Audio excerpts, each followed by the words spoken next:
You are listening to Stories from Real Life, a podcast by engaging storytellers for engaged story listeners. Here's your host, author and journalist, Melvin E. Edwards.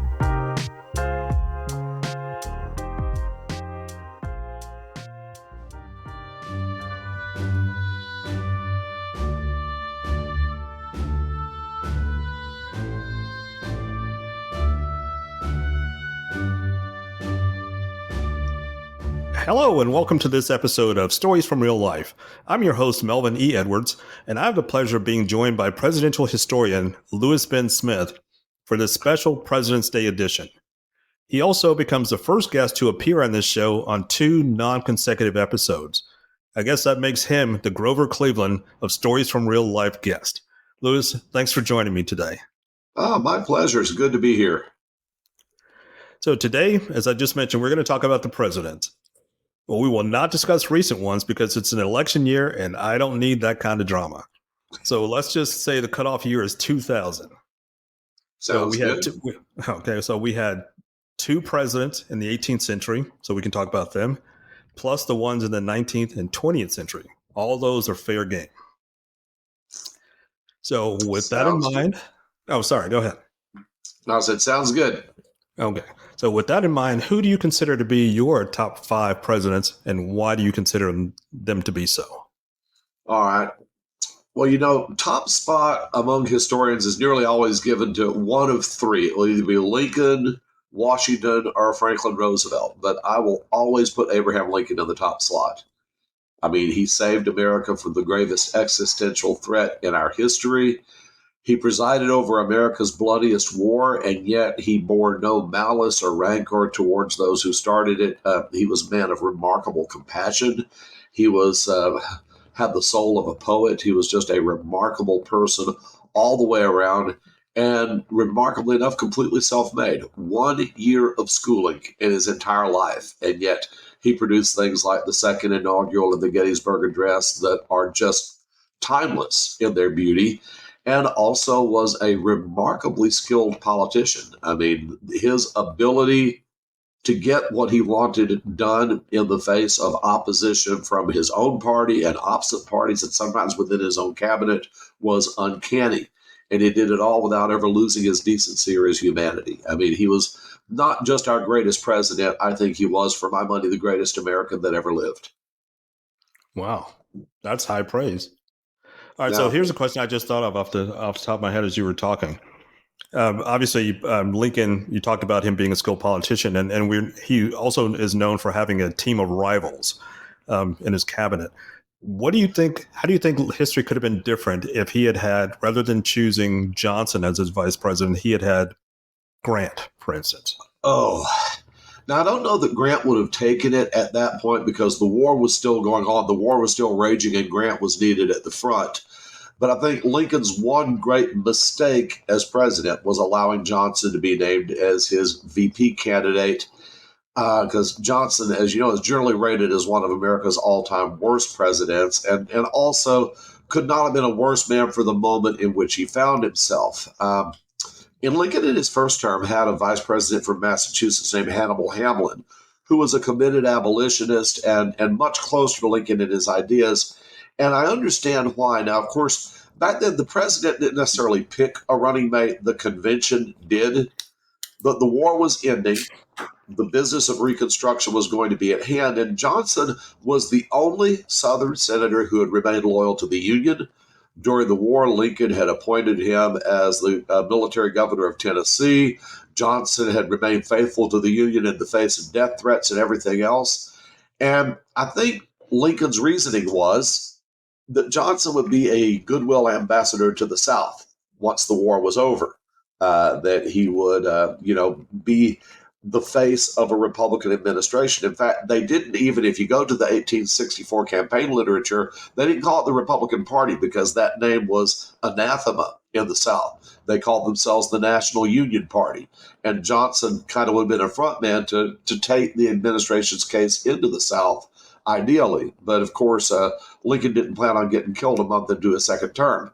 And suddenly the whole thing was dropped in Johnson's lap, and he was woefully inadequate to the task. So almost any vice president would have been a better choice if he had kept Hannibal Hamlin on board, if he had chosen someone like Seward, his Secretary of State, or really almost anyone. But while I understood the reasons for wanting to put a Southerner on the ticket, bad idea. Or at least that particular Southerner was a very bad idea. Yes, I agree wholeheartedly. So I'm curious, by what criteria do you rate the president? How do you come up with your list? Well, I think obviously vision, the ability to unite people behind a common agenda, the ability to appoint capable subordinates and manage them well enough that they don't wind up running the show in your place, and also the good that they did the country. What shape did they leave the country in compared to what they found it in? That's a huge criteria, just as the criteria for judging a terrible president is how badly did they damage the country they were elected to lead.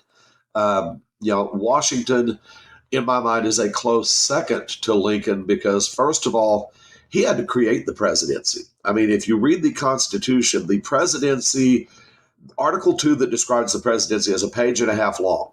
And a good chunk of that is, outlining the process by which we select our presidents, the whole electoral college thing.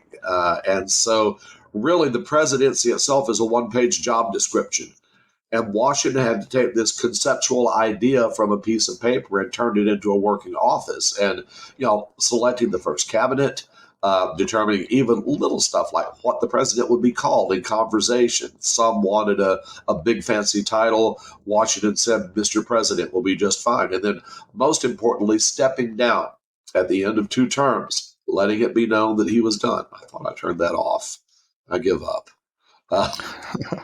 Anyway, but, stepping down at the end of 2 terms set an example that all other presidents honored up till Franklin Roosevelt. And then after Roosevelt's time was actually written into our Constitution permanently. And that was huge because in everything Washington did, he set the standard for all who followed. And he also had some very disparate talents in his cabinet. I mean, Hamilton and Jefferson were just mortal enemies. The one line in the musical Hamilton that always makes me laugh is when Washington calls Hamilton in and Hamilton says, I don't know what you heard, sir, but whatever it is, Jefferson started it. That's actually not too far from accurate in the relationship between those two men. And yet Washington got the best out of both of them. And that is so important. And something I talk about with my students sometimes is the importance of a leader knowing what you don't know. You have to know where your strengths are and be confident in your strengths and your abilities and in your knowledge. But at the same time, knowing what you don't know and getting someone like for Washington as a Virginia planter, he was good at a lot of things, but Virginia planters as a class were terrible at finance. Most of them, you look at Jefferson and Madison died horrendously in debt because slavery, despite its outward appeal, was not a profitable system. I mean, it was, but your profit was measured in land and slaves, not in money. Most of them didn't have a lot of cash on hand because it was a cash-poor system. Washington, Hamilton had worked for him for 7 years during the American Revolution, and one thing Washington had been impressed with was Hamilton's understanding of interest and banks and financing and loans and all of these things. And so when he picked a Secretary of the Treasury, Hamilton was his natural choice, and Hamilton was a genius. I mean, Europe had cut up our credit cards. And yet within a year or two of Hamilton's system being put into place, our notes would carry in any bank in the world. He began a process by which we could pay down our national debt. He was really a remarkable figure for his time. And a good leader knows how to pick someone who is strong in the areas where he is weak and relies on that person's advice, and yet at the same time doesn't let them dominate him. And that's where Washington was really strong. Okay. Well, one thing I want to add here, so before we go any further, I want to address something that I saw online after your first appearance when we discussed your book, President Hamilton. Several people were under the impression that Hamilton would not have been eligible to run because he was born in a British province. Well, I got news for those people. 8 of the first 9 United States presidents were born as British citizens. Martin Van Buren was the first American-born president.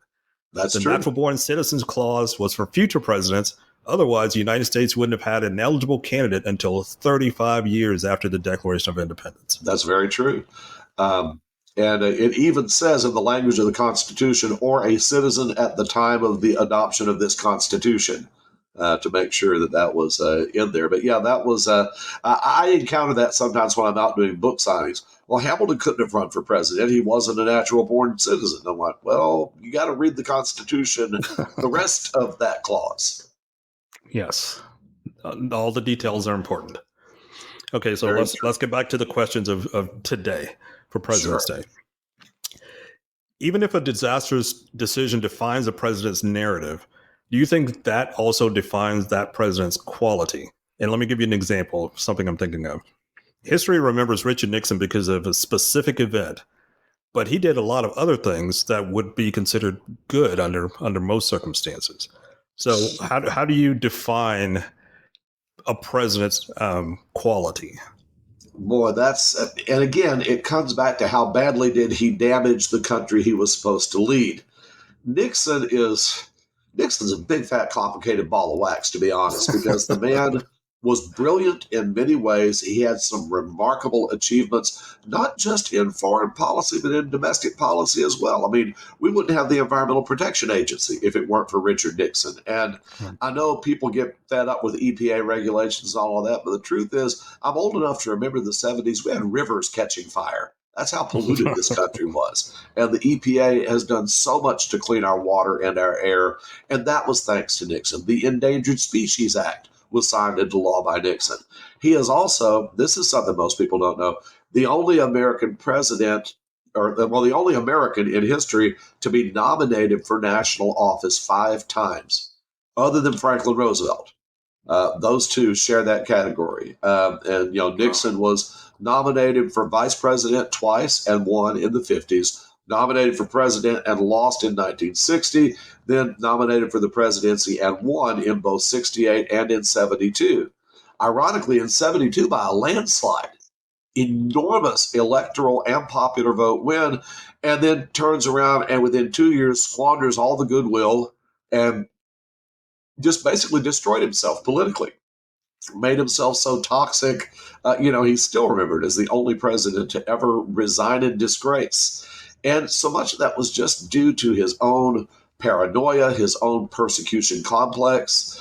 Nixon was, he always thought they were out to get him, and sometimes that becomes a self-fulfilling prophecy. The sad part is, the essence of Watergate, when you boil it all down, is Nixon cheated to win an election he was already going to win. I mean, there was no way McGovern was going to win in 72. And yet Nixon, wasn't enough for him to win. He wanted a landslide. And so, he cheated. He wiretapped his opponents. He had a whole dirty trick squad out there. And with the Watergate break-in, it all came home to roost. And, he undoubtedly would have been impeached and removed had he not stepped down when he did. So in the end, it was the only option he had. But I do think that's why I don't put him in my bottom 5, even though Watergate and all the crimes associated with it were terrible. And certainly Nixon broke the law and needed to resign. And if he had refused to resign, the Senate would have been completely in the right if they had voted to impeach and remove him. And yet at the same time, before that horrible year, Nixon made some really good decisions in terms of foreign policy, opening up China, beginning arms talks with the Soviet Union, getting us out of Vietnam. I know he didn't do it fast enough for the anti-war crowd, but nonetheless, he got us out of there. And so, Nixon had a lot of achievements to kind of balance. So, like I said, in the end, he's a bit of a mixed bag. On the other hand, you got several presidents, you had the Buchanans and the Pierces and the Andrew Johnsons who were just awful all around.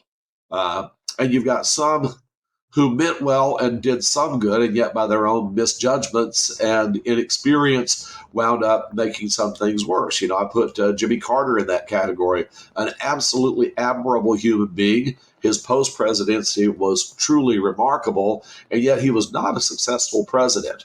Probably not as terrible as we were led to believe in the campaign of 1980. More than anything, he was an unlucky president. And that's something people don't take into account sometimes. Some presidents are lucky and some presidents aren't.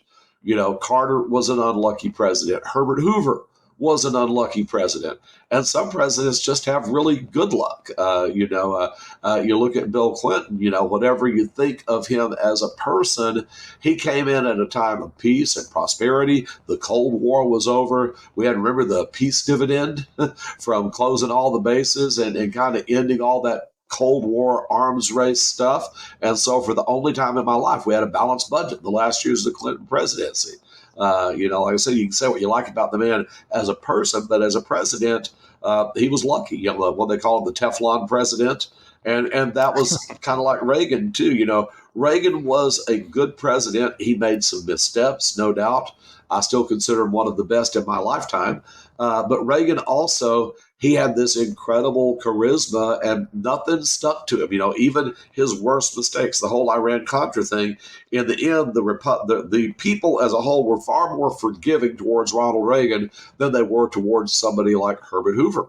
And Hoover was a perfectly decent human being, wonderful humanitarian, horribly unlucky president, and completely unsuited to the time he was in. And that's the other thing. Some people are just made for the moment. I think Lincoln was made for the moment of the Civil War. Franklin Roosevelt, something he and Churchill talked about. They were both crafted for the moment they found themselves in, and I don't know that anyone else could have led the United States or Great Britain more effectively. And they knew they were living in history.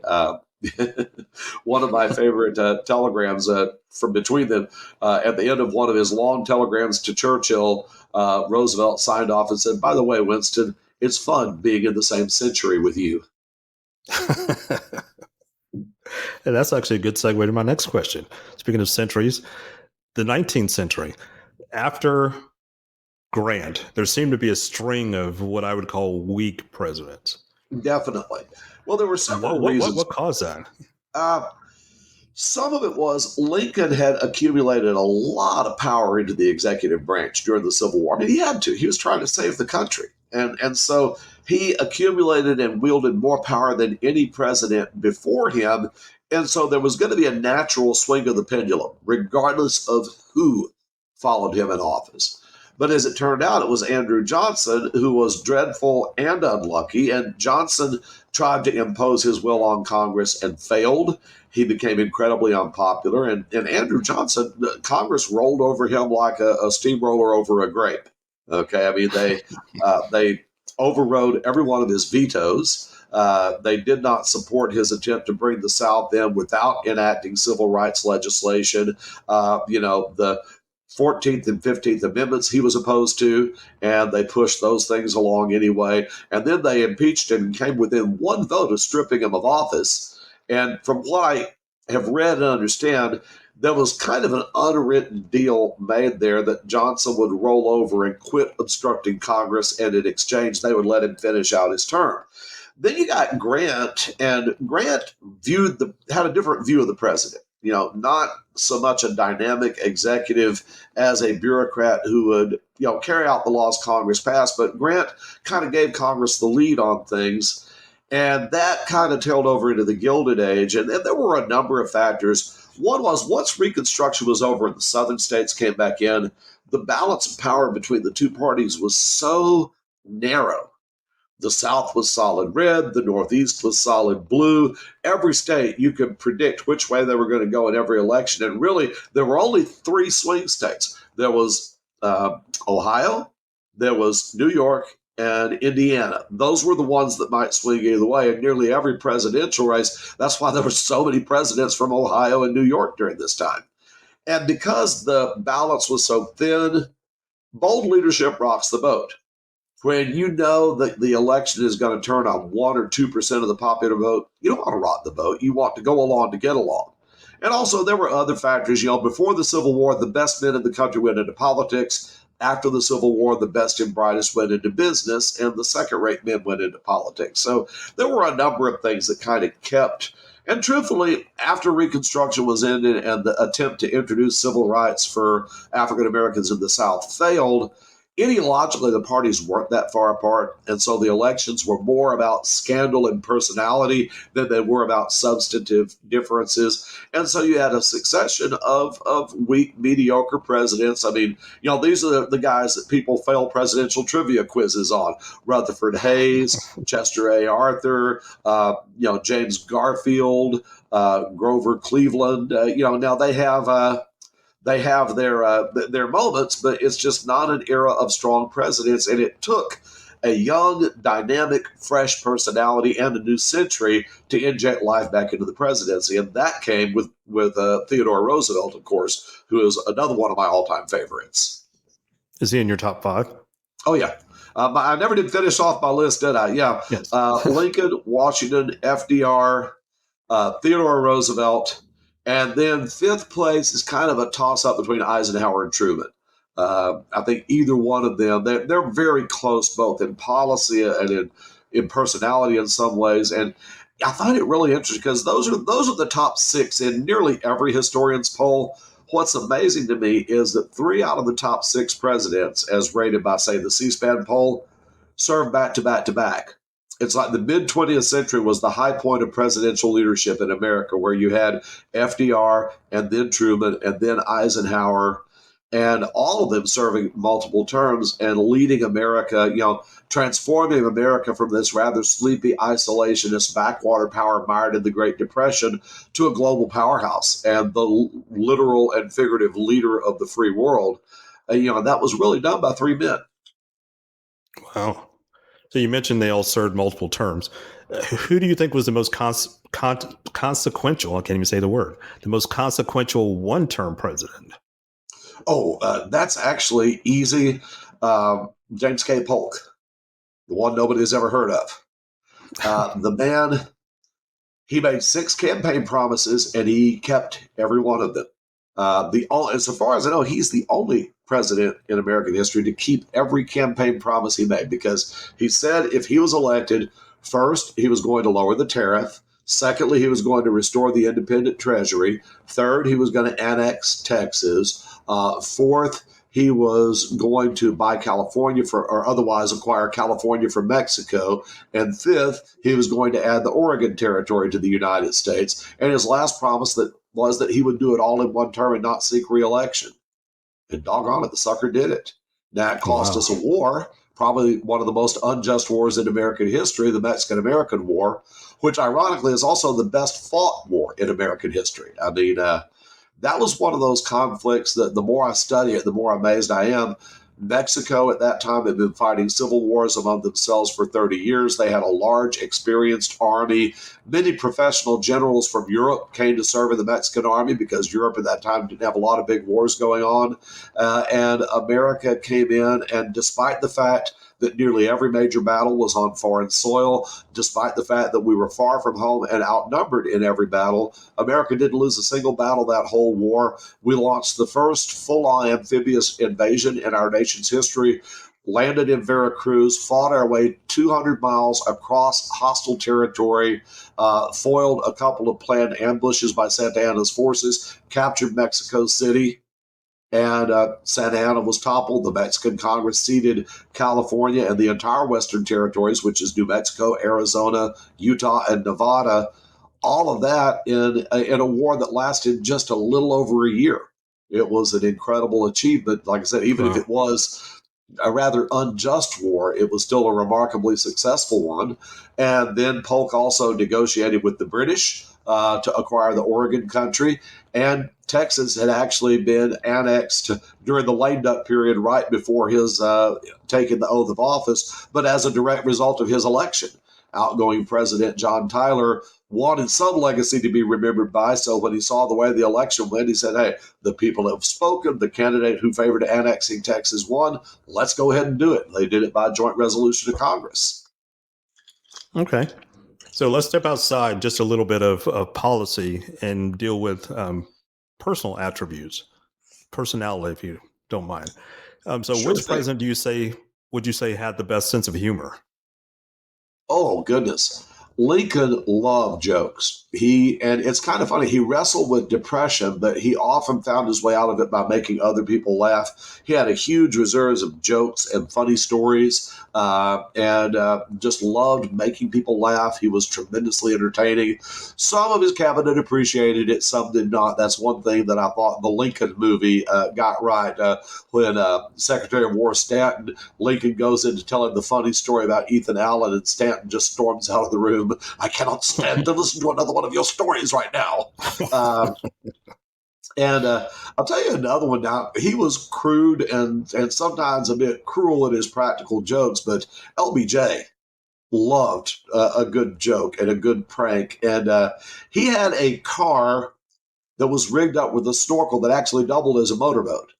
And he would take people for rides around the LBJ ranch, and there was a hill that dropped down straight towards the lake, and then the road turned and ran parallel to the lake, and he'd get going down that hill, and then he'd say, I got no brakes, and be like pumping at the brake, and the passenger in the car would absolutely be freaking out, and then the car would plunge into the water and go chugging across the surface of the lake, and it was a boat. It was a car that doubled as a boat, but he terrified a couple of journalists that way, and Hubert Humphrey as well.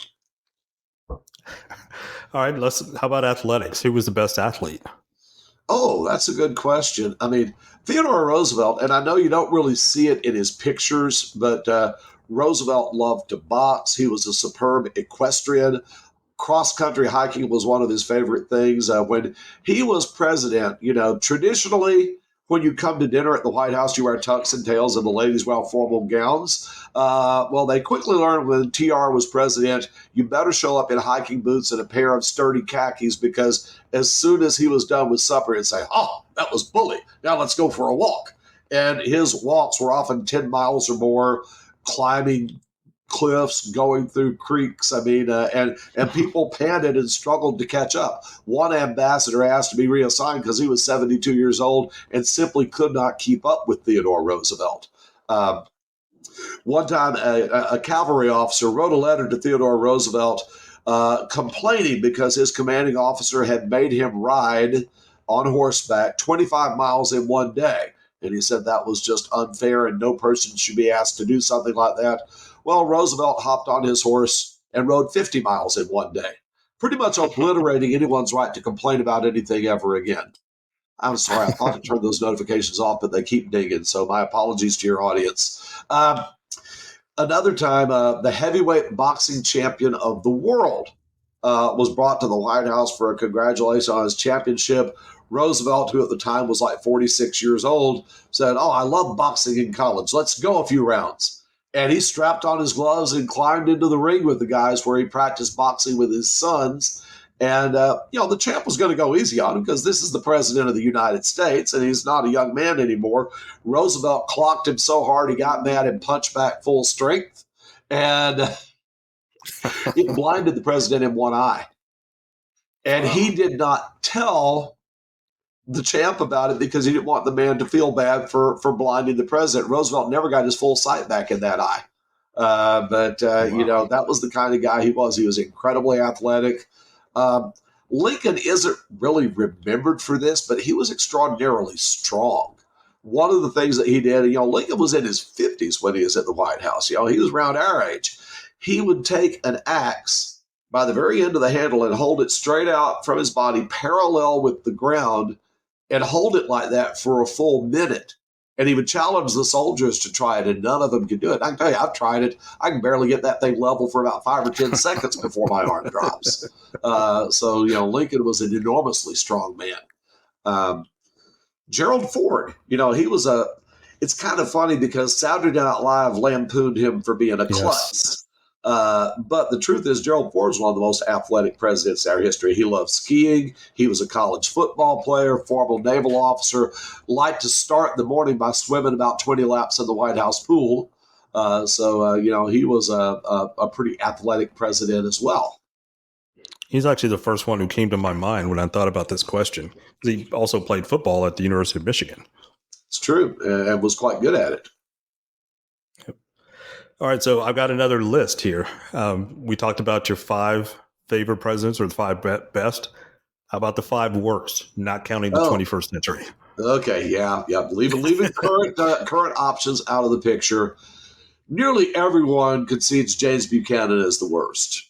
Mainly his utter failure to lead the country at a time it was crying out for strong leadership, his refusal to do anything against the slave states, and then allowing, in the middle of the secession crisis, his Secretary of War, who was a Southerner, to transfer a lot of the nation's weapons into Southern forts and arsenals where the Confederates would take them and arm their forces with them. I mean, Buchanan was just singularly useless. Franklin Pierce spent the majority of his presidency drunk. Now, give him his due, he was mourning the death of his 10-year-old son. But nonetheless, Franklin Pierce was an exceptionally ineffective president. And then also Andrew Johnson. We've already talked about him. I think he would make the bottom 3. Now, beyond that, Warren G. Harding is generally rated kind of low. Hoover, in a different time, I think Hoover might have been a better president, but he was woefully unsuited to the moment in which he found himself. Then Benjamin Harrison, the second of the Harrison presidents, he was just didn't accomplish a whole lot except to blow the budget surplus. He came into office with an enormous surplus and wasted nearly all of it. And I say wasted it on veterans' pensions. People will raise an eyebrow because veterans' pensions are a good thing. But the truth is, at the time he took office, veterans of the Civil War were already had pensions coming. But he literally doubled their pensions in nothing more than a cynical effort to buy votes, and also gave pensions to men who never fought. It was, one guy claimed a pension because he was on his way to enlist to fight in the war when the horse threw him and he broke his back and was bedridden for the next 3 years. But he would have served if he hadn't fallen off his horse. And so he got a Civil War veterans pension. And also granted pensions to the widows of Civil War veterans in perpetuity. Matter of fact, little cool bit of trivia here, not entirely presidential, but still interesting. The last Civil War widow, the last widow of a Civil War veteran, died in December of 2021. May have seen that. I just saw that recently. Yeah, I did see that recently. It's crazy to think about stuff like that. And thinking about the grandson of John Tyler. He's got a grandson who's still alive today in Virginia. Tyler is still alive. I was actually teaching my 8th graders about President Tyler today, and he's a unique character. We can spend a few minutes on him. He was elected by the Whig Party. He was actually a lifelong Democrat, but he had stormed out of the Democratic Party over a tiff with Andrew Jackson, and the Whigs, hoping to pull a few Democrats onto the ticket, announced him as Harrison's running mate. And then William Henry Harrison gets elected and dies a month later, the shortest term of any president. And some historians' polls put him near the bottom for that reason. I don't think that's entirely fair because he was in office for 1 month and he was busy dying most of that time. He didn't have a chance to get much done. But Tyler comes in. It takes up a lot of time. Well, yeah, especially pneumonia. But first of all, no president had died in office at that point at all. And the Constitution says, should the president die or resign or be removed, the powers and duties of the presidency shall devolve onto the vice president. It doesn't say the vice president shall become president. So they weren't sure if to call him interim president or acting president. But because Harrison was ill for several weeks, Tyler had been thinking it through. He had consulted a couple of legal experts. And when he got word that President Harrison had died, he took the oath of office administered by a federal judge. And then he just demanded to be called Mr. President. And people grumbled about it. They called him His Accidency and other such things. But in the end, it stuck. And then in the 25th Amendment, it was written into law. But he was the first president to assume the office from the vice presidency by the death of his predecessor. Then his wife died while he was president, and he became the first president to get married while in office. And the 50-year-old John Tyler married a 23-year-old and proceeded to have a second family of 8 children with her. The youngest of those boys was born in 1870, 2 years, or 18,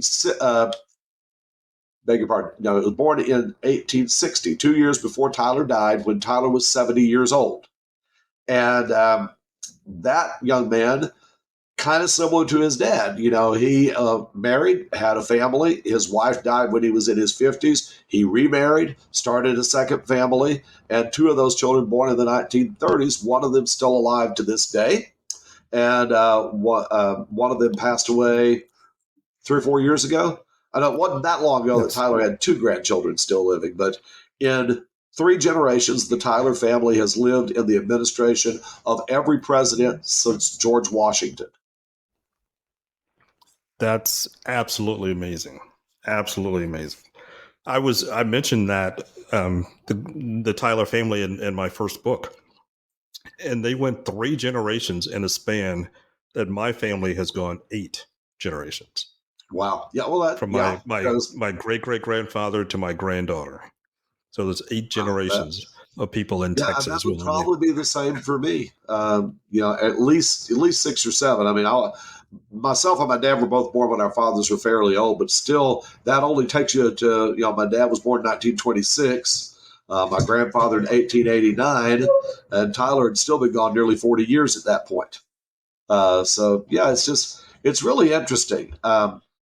Anyway, so that's John Tyler's a really interesting character. All right. Do you think there are any presidents in the 20th century who could survive the type of scrutiny that presidents in the 21st century receive? Truman was an incredibly straight arrow. I think that he would stand up well. And of course, he also, if something was nobody's business, he would tell them it was not their business.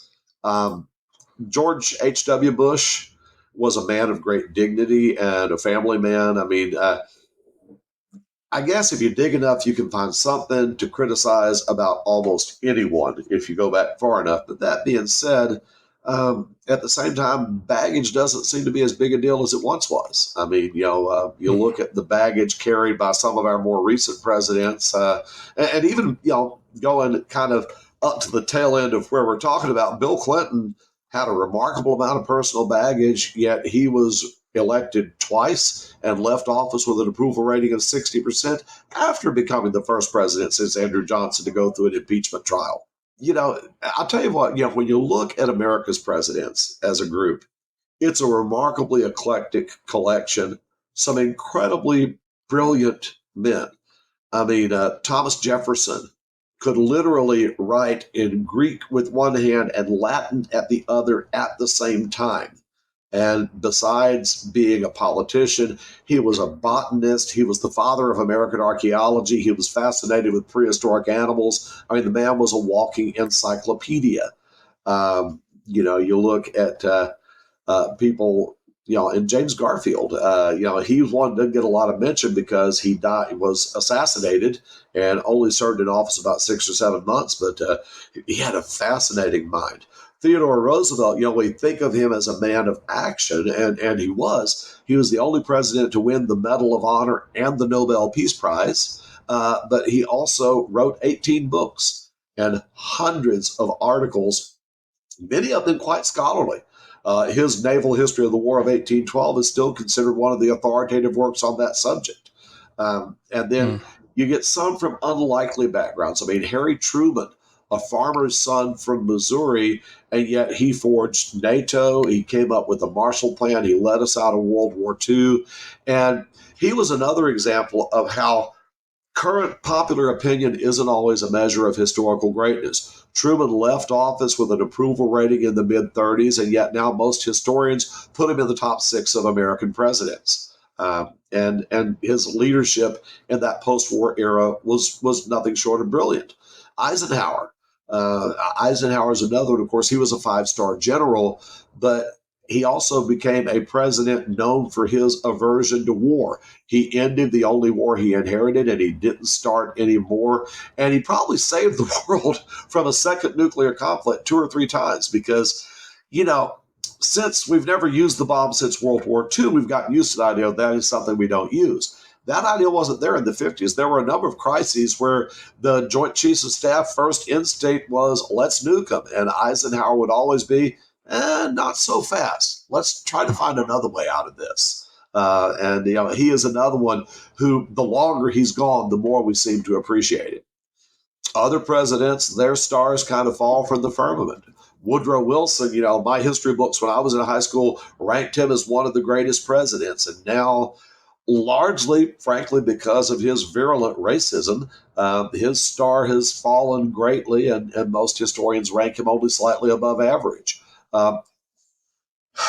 Harding, Warren G. Harding, tremendously popular president while he was in office, and yet he's consistently ranked in the bottom 10, and some people even put him in the bottom 5.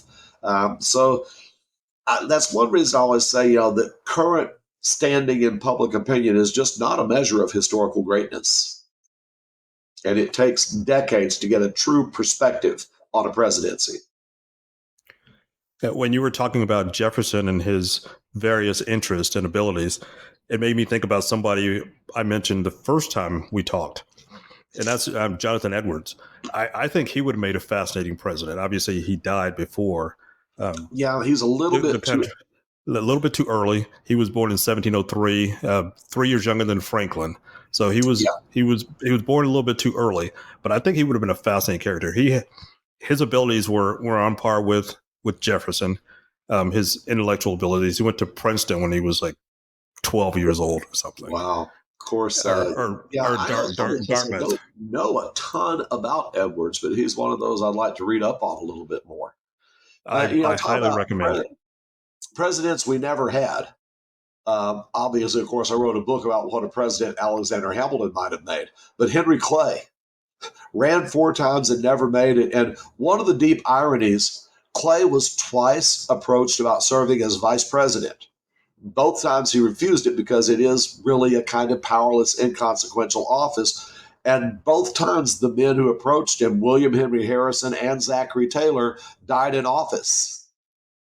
And Clay could have become president twice then, but he didn't want to, he wanted to be elected to the office. He didn't want the vice presidency. He was another one that might have been a remarkable president given the chance. All right. One more thing I want to mention about Edwards. Back in the, I guess, late 90s, early 2000, I was really fascinated by him and read lots of stuff on him. And he and Franklin were contemporaries, and in some ways they were rivals. They were certainly intellectual rivals. And Franklin, one of the things that he's known for saying is God helps those who help themselves. That was actually in response to something that Edwards had said. Talking about prayer and God helping those who ask for help, and then Franklin's response was God helps those who help themselves. And one last thing, during that time, I was so fascinated by Jonathan Edwards that when we had our youngest child in 99, if the baby had been a boy, I was going to name him Jonathan Edwards. Obviously, my last name was already Edwards, so that part of it was easy. So I was going to name him Jonathan, but it turned out to be a girl, and Jonathan would not have been a good name for a girl. No. So no, we went with Eden instead. All right. So last thing here I've got for you. We've already talked about a lot of presidential trivia, but I'll give you a chance to talk about a little bit more. One of the really fascinating things I've found, and maybe you want to talk about this some more, is the coincidences between Lincoln and Kennedy. Do you have any of those off the top of your head, like Lincoln being killed at the Ford Theater? Let's see. First there was Kennedy was born in 1909. Lincoln was born in 1809. Both assassins were Southerners. Both assassins were known by all 3 of their names. Also, let's see. Both presidents were deeply concerned with civil rights. Both were assassinated after serving, one just over a full term and one just under a full term. And of course, we know that Kennedy had a secretary named Evelyn Lincoln. And I've heard there was a presidential secretary working for Lincoln that was named Kennedy, but that I think is, that may be a fabrication. I've never run across the name in any of the Lincoln biographies I've read. In Lincoln's case, he was shot in a theater, and the assassin was apprehended in a barn. And then in Kennedy's case, he was shot from a warehouse, and the assassin was apprehended in a theater. So there was a theater involved in both cases. I was trying to think, what were some of the other parallels? It's been a while since I've looked at that list. Yeah. And of course, people add kind of little funny, humorous ones like, a week before the assassination, Lincoln was in Monroe, Maryland, and then a week before the assassination, Kennedy was with Marilyn Monroe, except that's actually, it's funny, but it's made up. It's Marilyn Monroe was actually dead by that point. But, and I don't know, the whole story about Kennedy and Marilyn Monroe, I've had some biographers insist that it's true. Some insist that they never actually got together. So who knows? But yeah, that's one of those interesting little parallel things that, and like I said, I've seen the list, but it's been a while. Yeah, the same here. I remember reading it in like late elementary school or something when I started becoming a history nerd, and I didn't even realize it at the time.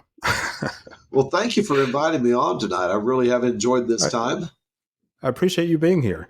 So just to let my guests know, our guest today for the special President's Day episode has been presidential historian and author Louis Ben Smith. So again, thanks, Louis, for joining me. I know you've got some things you got to get done this evening, so thanks for taking some time out this evening.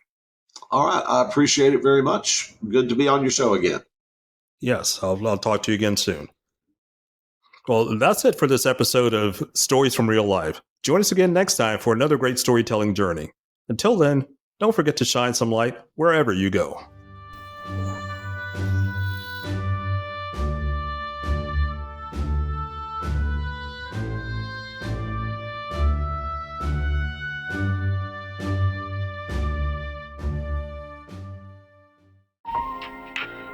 That was another edition of Stories from Real Life with your host, Melvin E. Edwards.